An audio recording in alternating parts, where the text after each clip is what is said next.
When we talk about gang violence and culture, usually we limit the conversation to low income neighborhoods or areas that have historically been economically disadvantaged.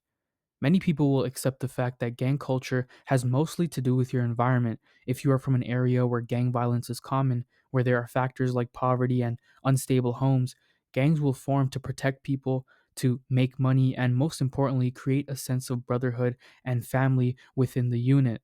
But something that has always fascinated me is that gang culture in many places exists without poverty, where there are middle class homes and neighborhoods, but still gangs. Kids that do not grow up under these same pressures, but still end up gangbanging. From neighborhoods in LA to Surrey, Canada, we see this happening. But how does this happen?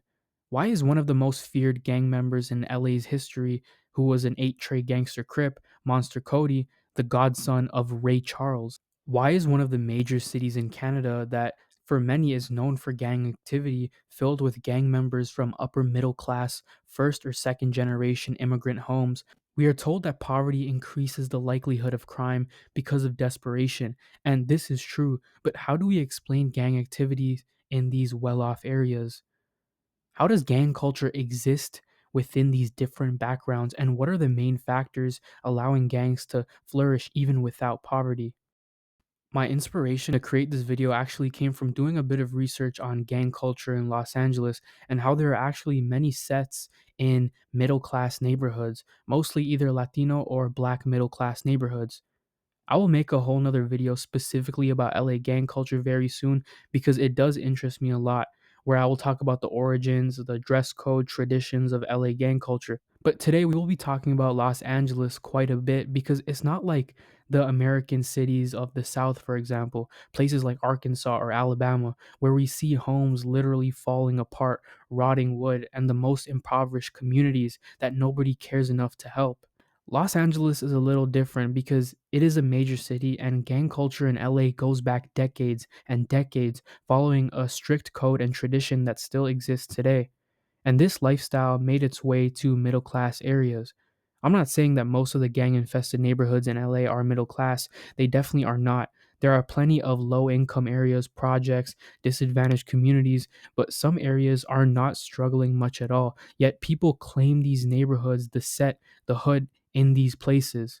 Many of these now lower income neighborhoods were thriving black communities in the 60s and even throughout the 70s, but as the 80s and 90s came around, these areas changed for many factors, including job layoffs, white flight, drugs, and the rise of gang activity.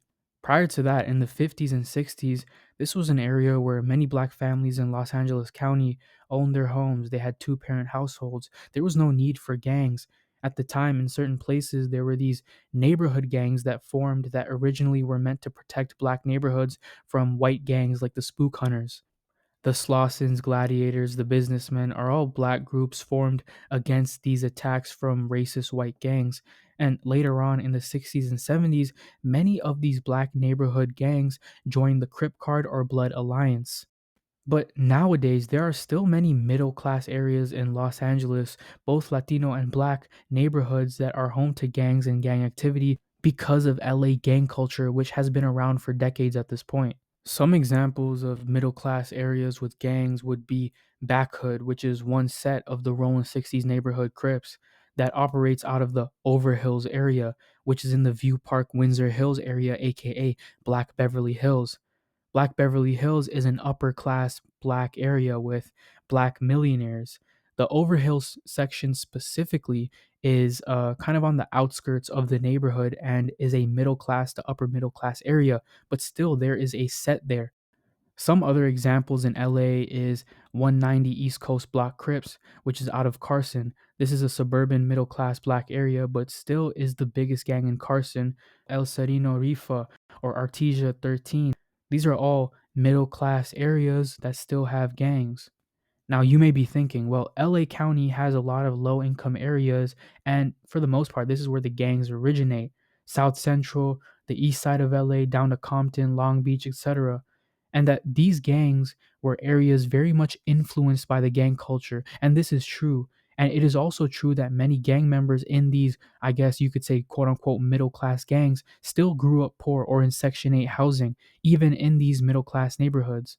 In major cities where gangs have been around for a very long time, even middle class areas have gangs. Take Canarsie, Brooklyn, for example, a black middle class neighborhood with a median income of 80,000, with a poverty rate which is the same as the city's average, around 20%. Pop Smoke comes from this area, and although there are many housing projects in some places of Canarsie and poorer areas, for the most part it is a flourishing black neighborhood with some gangs in it. Well, now let's go to Canada. The city of Surrey, British Columbia, faces a very similar problem.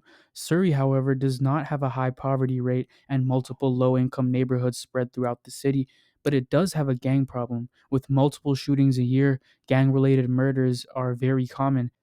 Gangs like the Brothers Keepers Gang operate in Surrey and recruit teens from these middle class, upper middle class neighborhoods. These sets in Surrey, these shootings don't happen in low income apartments, but rather two-story detached homes that are owned by the families of these kids. Street gangs in the city aren't created out of desperation, but rather to aid in the drug trafficking that exists. And kids join these gangs because of how it's portrayed on social media or how it is talked about in their community. Some people think it's cool and they join these gangs where shootouts, prison sentences, and death is common. But why would a kid coming from these well off homes become a gang member? Although poverty does increase the likelihood of crime and therefore gang activity, gangs can form for many reasons. When there is not a solid family unit where there is one parent in the home, or most of the time in the case of these middle class areas, two parents in the home who are usually at work, creating a generation of latchkey kids, these kids look for family somewhere else. Sometimes this is in gangs. Latchkey kids are much more prone to gang involvement, and we see this in major cities with histories of gang culture like Los Angeles or New York City. When gang culture already exists in these cities, being predominantly in low income or working class areas, latchkey kids from middle class backgrounds that live in these poorer areas, or in the case of this video, come from middle class neighborhoods close to these poorer areas, they either get involved in these gangs or they create their own gang to represent their area. Surrey would be a little different because there isn't a very long history of gang culture like Los Angeles, but still, many of these middle to upper middle class kids come from these house poor households, meaning the income of these homes go mostly to housing costs, leaving little for anything else. Vancouver, which Surrey is a suburb of, is the most expensive city in Canada in terms of general cost of living. And because of these expenses, the parents are usually not home, they're out working. So not only does this create a situation where there isn't much of a solid family structure many times, but also makes these kids want to make fast money in an expensive city. But I'm sure there's many Surrey households with gang members that come from two parent homes where one parent is probably at home most of the time. And this is where things like social media and how the gangster life is portrayed makes these teens to young adults want to join the local gangs.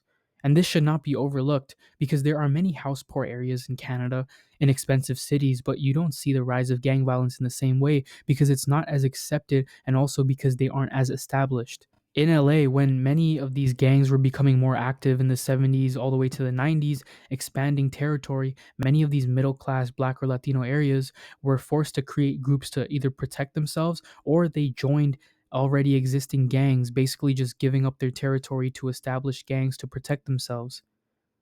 This sense of belonging aspect and trying to fit into the norm is more prevalent in places with an established gang culture like LA. Gang culture became more normalized in these places, and it is less prevalent in places like Surrey. However, it does give them a sense of brotherhood, joining a gang. At the end of the day, what we see is that poverty is not the only factor driving gang culture. In some cities, decades of history, tradition, and identity have made gangs a normalized part of certain communities, even those that are middle class. In places like Surrey, the rise of gangs has much more to do with these house poor families, latchkey kids, and how social media portrays this lifestyle, the allure of fast money and social media influence. What both examples show us is that gangs are not only about survival in poor neighborhoods, but also about belonging, image, and opportunity, whether real or perceived. Understanding this helps us move past the simple idea that poverty alone creates gangs and instead recognize the deeper social, cultural, and generational factors that keep them alive.